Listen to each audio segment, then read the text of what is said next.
Hello everyone. In this video, we are going to talk about increasing and reducing friction. As we have discussed in our previous section, friction is a necessary evil. That is, friction is a desirable one. That is, friction is desirable in some situations and not desirable in some other situations. Have you ever thought why the sole of your shoe is grooved? It is done to provide the shoes a better grip on the floor so that you can move safely. That is, the soles of the shoes have grooves in order to increase friction between the surface of the floor and the soles of the shoes. This prevents slipping on the floor and getting hurt. Similarly, the tires of vehicles have treads in them to increase the friction between the tire and the road. The treaded tires of cars, trucks, etc. provide better grip with the ground and prevent skidding. We deliberately, that is intentionally, increase the friction by using brake pads in the brake system of bicycles and other automobiles. You might have seen the brake pads used in the bicycle. When you are riding the bicycle, the brake pads do not touch the wheels.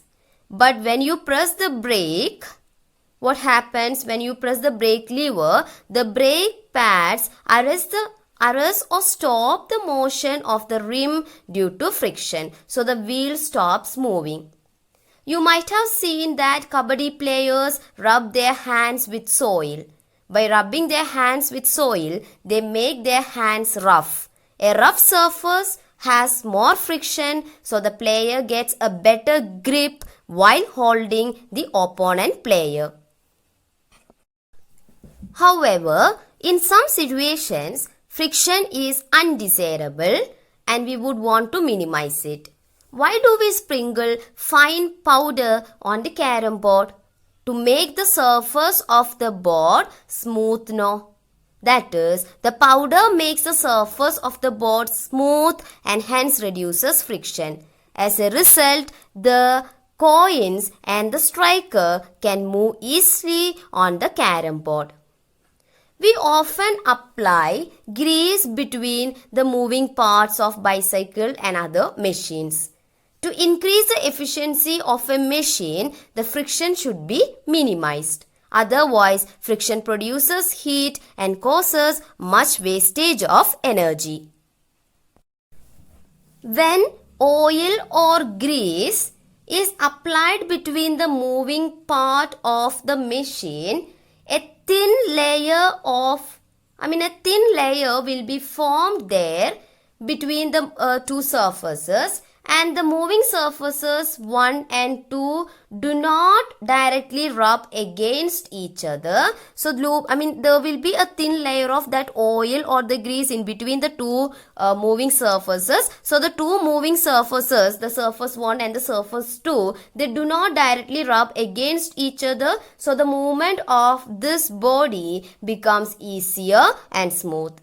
The substances which reduce friction are called lubricants. Oil, grease, graphite, etc. are some examples for lubricants. In some machine, an air cushion is used as a lubricant. An air cushion between the moving parts is used to reduce friction. We can reduce friction by using lubricants. But friction can never be entirely eliminated because no surface is perfectly smooth. Some irregularities are always there. That is, friction force can never be reduced to zero, but instead it can be reduced to some extent. So, in this video, we have discussed about the situations where friction is desirable and we have discussed about some other situations where friction is undesirable. I hope you understood this. Thank you.